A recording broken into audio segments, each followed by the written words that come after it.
He was never the kind of person who imagined life would fall apart. Most people don't, until it happens. And for a long time, he kept believing, no, it won't happen to me. Somehow, things will work out. But life doesn't choose who to break. It just does. His name was Daniel, 32 years old, quiet, decent, trying his best, but slowly losing pieces of himself without realizing it. He used to say he was fine, even when he wasn't. He used to smile, even when the inside of his chest felt like a heavy, unspoken storm. It began quietly, the way many downfalls begin. One small failure after another. One delayed bill, then two. One promise he couldn't keep. One dream he stopped believing in. And eventually, he found himself waking up each morning with the same thought. I'm tired, and I don't know why. He wasn't physically weak. He simply felt disconnected from life, like he was watching someone else live through his eyes. Some days he tried to push through. But most days, he drifted.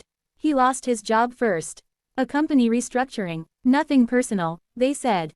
But losing a job always feels personal, especially when your self-worth is tied to your work. He tried to act strong, nodding as they spoke, but his heart had already begun sinking, slowly sinking to a place he didn't know how to climb out of. A few months later, the woman he thought he'd marry told him she couldn't wait anymore, for him to change, to grow, to become the person he kept promising he would be. I need someone who is sure of life, she whispered. And her voice wasn't angry, just exhausted. A kind of exhaustion he recognized in himself.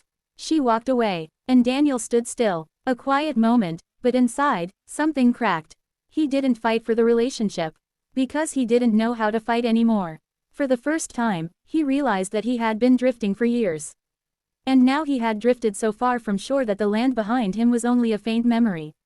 Weeks passed, then months. He barely left his small apartment except to buy cheap food and pay bills he could hardly afford. He kept the curtains half closed, letting in just enough light to see but not enough to feel alive. Some nights, he couldn't sleep. Some mornings, he couldn't get up. His phone buzzed occasionally, friends checking in, opportunities he didn't feel strong enough to take, family wondering why he had disappeared into silence.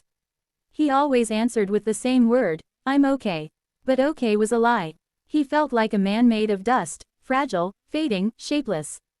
And rock bottom didn't come with a loud crash. It came with a quiet realization one cold evening, sitting on his bathroom floor, staring at his reflection in the half-broken mirror. He didn't cry, he just whispered under his breath, I don't know who I am anymore. And that moment, more than the job loss, more than the heartbreak, more than the exhaustion, that quiet confession, was his true rock bottom. He didn't break down, he simply accepted that he was already broken. But life is strange. Sometimes, the moment everything inside you collapses, is the exact moment something new tries to appear. The next morning, he woke up early, by accident, not motivation. He sat quietly on the edge of his bed, not sure why he wasn't still lying down. Outside, dawn was slowly coloring the sky with a soft orange glow, touching everything gently, like it was reminding the world that even after the darkest night, the sun still rises. And maybe that tiny moment, that little bit of morning light on his wall, was what sparked something inside him. Not hope exactly, just a faint question.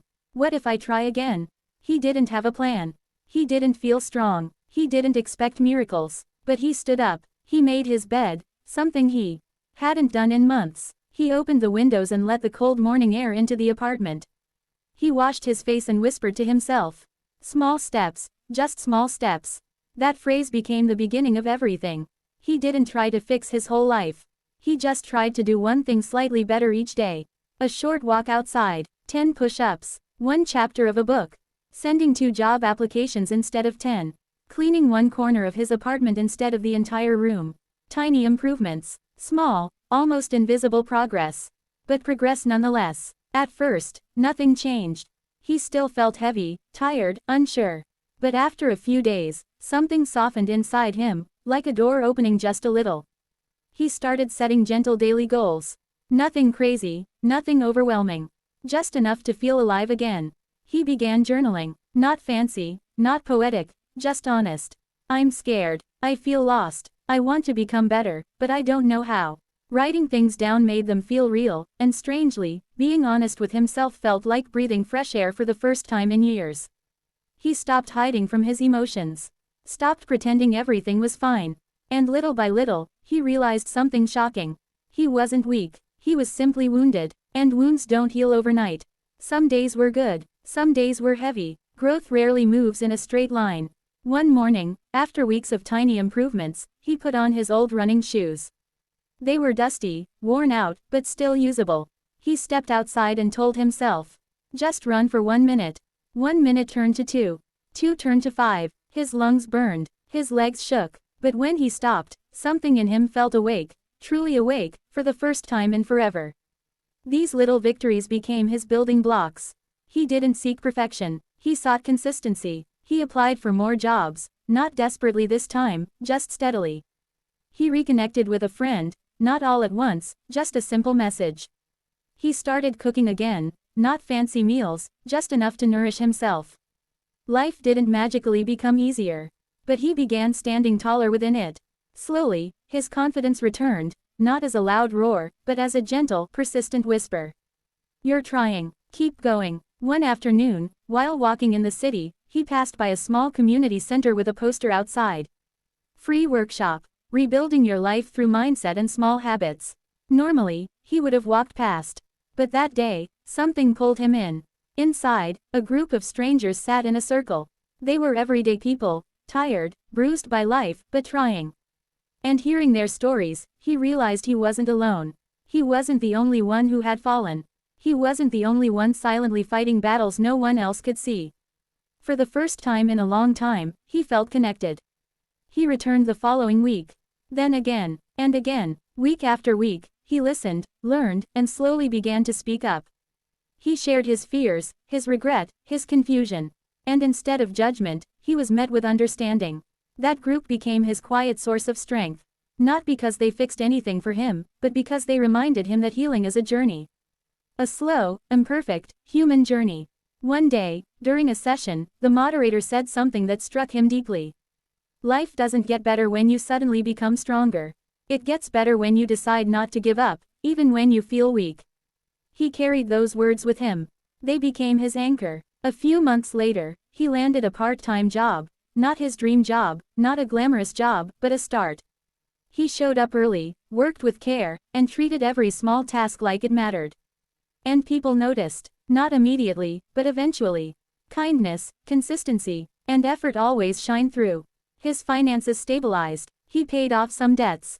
He slept easier at night. He looked in the mirror and for the first time didn't look away. The world around him began to feel different, not because it had changed, but because he had. His ex reached out once, not to return, just to apologize for how things ended. Instead of anger, he felt gratitude. They had both grown, just not together. He wished her well and genuinely meant it. That was maturity he didn't know he had. Months turned into a year. Step by step, his life rebuilt itself, not perfectly, not effortlessly, but beautifully, because every piece was earned. He eventually moved into a slightly better apartment. Started running regularly, read more books, made new friends, found routines that made him feel alive. His confidence was no longer fragile. It was steady, grounded, and real. And then, an opportunity came, one he would have never believed he deserved a year earlier.